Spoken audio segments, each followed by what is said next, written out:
But first to the panel. I want you to look at this graphic of daily coronavirus cases. The curve we were warned about has been smashed almost flat. In fact, in the entire country, in the 24 hours to 6 a.m. today, just 13 new cases. Joining me is the panel, Labor Senator Kimberley Kitching and Liberal Senator James Paterson, who happens to also be Deputy Chairman of a new parliamentary committee checking the government's responses to the coronavirus. James, no doubt you know this is coming right at you, but just 13 new infections in a day. That's one for every 2 million Australians. So why are the rest of us still shut up in our homes, banned in many states from even visiting our children, banned from attending a funeral in most cases? Don't you think all that's a bit extreme? It's certainly incredibly encouraging, Andrew. If you compare it just about any other country in the world, there's nowhere I would rather be right now than Australia. Our response has been exceptionally strong. But other countries that have had initially very strong results, like Japan and Singapore, have recently had quite severe outbreaks and are now far worse than Australia's situation is. Now, we're talking about Australia. Taiwan has not. Taiwan has not, right? Taiwan, I think the death toll is still about 6 or so. They have not, and they've got open shops and open markets and all that. I'm talking about, though, right, that's a warning. Let's talk about Australian conditions. 13 new infections, don't you think is crazy to talk about these bans going on for another month? You're right to mention Taiwan, Andrew, because they are an outstanding result, and that's something that I hope that the committee will look at quite closely. How they have the success that they have with what appears to be much less restrictions than Australia has. All of these restrictions, Andrew, are very uncomfortable to me as a classical Liberal.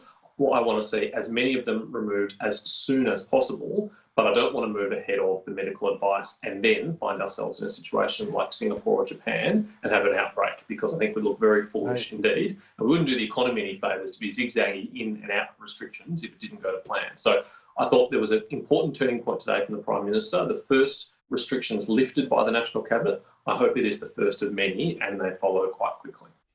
Yeah, but sooner than a month. Kimberley, 13 infections. This has been absolutely steady. And by the way, when we talk about 13 infections, we're talking about people who probably contracted the virus 1 or 2 weeks ago. So this is the effect of bans then, not now. So I'm presuming that we're going to get this sort of stuff or better from now on for a little while. I mean, there'll be ups and downs, obviously.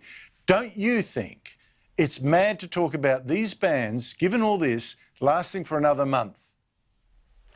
Look, I think, Andrew, one of the things we had to do was ensure that our hospital system wasn't overwhelmed. And did that, check. And yes, and that was important because we did not want to be like Lombardia in northern Italy. I think we've done that. I think, though, that we have to be careful that we don't get a second wave. We know that the pandemics do tend to come and have second or indeed third waves. So I think that this is about following the medical advice. I think, obviously everyone is probably at the end of their tether, but I think that, what would be worse is if there was another outbreak or that could have been contained. And I think there's a human cost. I got that. The second wave thing, I'm sick of that argument because there haven't been many examples of second waves. I mean, we talk about Singapore. Japan wasn't a second wave. That was just like, it didn't go down like it should have. The thing here is, if there is a second wave, we'll deal with it then. We'll bring back the bans. While there's not a second wave, shouldn't we relax some of the restrictions, like on funerals, for heaven's sake? Come on, we can have. But some were relaxed. But Andrew, some were relaxed today, and I think we'll see how that goes. We'll see how the social distancing, whether some of that is able to be relaxed. Obviously it wasn't just elective surgery, but it was other elements of some of the restrictions that have gone on. And I think that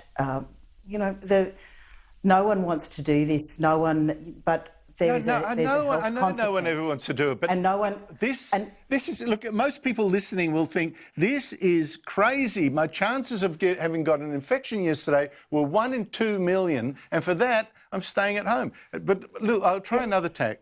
James, which of these 2 news reports this week is correct? From New South Wales, it reads, state government modelling has revealed coronavirus would have claimed as many as 700 lives by today had New South Wales not forged ahead with tougher lockdown measures. Is that correct, or is this one from your state, Victoria?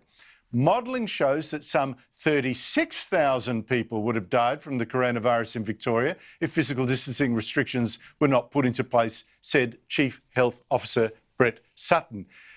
Which one is correct? These bans saved 700 lives in New South Wales or 36,000 lives in Victoria. Both cannot be correct. Andrew, I'm not familiar with the state-level modelling, but the federal modelling that was initially done was based on the only data that was available, and that was the data from Wuhan in China. As we now know, there's not much faith we can have in those numbers, and so, unsurprisingly, the results of that modelling throughout have borne no resemblance to reality, and thank God that they hadn't, because they would have been much worse than it was. But those results were also predicated on absolutely no restrictions being put in place at all, absolutely no social distancing. Well, that was never going to happen. Obviously, because human nature is to wash your hands, keep your distance. That wasn't going to happen. But those predictions are based on modelling. New South Wales is modelling saying we saved 700 lives. Victoria has bizarre modelling that says we saved 36,000 lives. And you, James, don't dare call it out. This is the point. Kimberly, will you call out the one that's obviously false? Andrew, I think that when we look at the modelling from around the world, and that you can have different methods of having that modelling, but what we don't want, and where I would not want to live and be looking at their modelling, is, for example, New York City.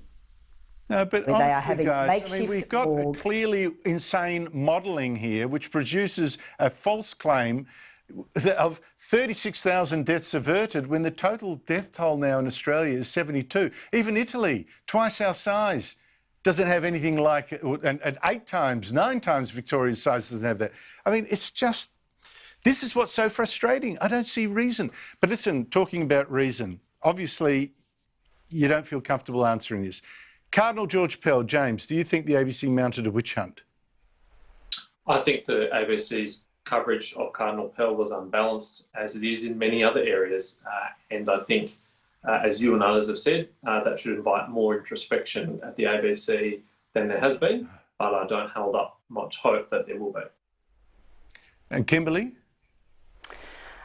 It was a 7-0 unanimous verdict by the High Court. I think that the Media Watch last night on the ABC did call some elements of the ABC's coverage out, and I think that that's probably a good start. But James, what can be done about it? I mean, the ABC is absolutely shameless. It refuses to admit error. As I've just demonstrated, it perpetrates untruths in its defence, claiming that it's had, these friends of George Pell on to defend him when in fact they were enemies smashing him. What do you make of this? Who's to hold it accountable? Andrew, as you know, I'm not that old, but I've been talking about ABC bias for a decade or more. And I think there's an institutional problem at the ABC, and that is that most people at the ABC think alike. They come from similar social circles, they live in similar suburbs, they genuinely think the views that they encounter in their own world is representative of the rest of the Australian community. And while there are some individual good voices and valuable services at the ABC, I think their news and current affairs coverage in particular has been unbalanced for a very long time, and that's due to fundamental structural reasons. And with a government broadcaster funded in the way it does, hiring staff in the way it does, from university journalism schools the way it does, is always going to produce an outcome a bit like what we see on the ABC. Yes, and I'm afraid while there's not a communications minister, at least, who will try to hold it to account, I don't see where we're going to go on this. They're getting away with blue murder. It's just unbelievable. This is dangerous. What it did to Pell, it could do to you guys as well, or me. It was trying its best with me. Anyway, Kimberly Kitching, James Paterson, thank you both so much for your time. Thanks, Andrew. Thank you.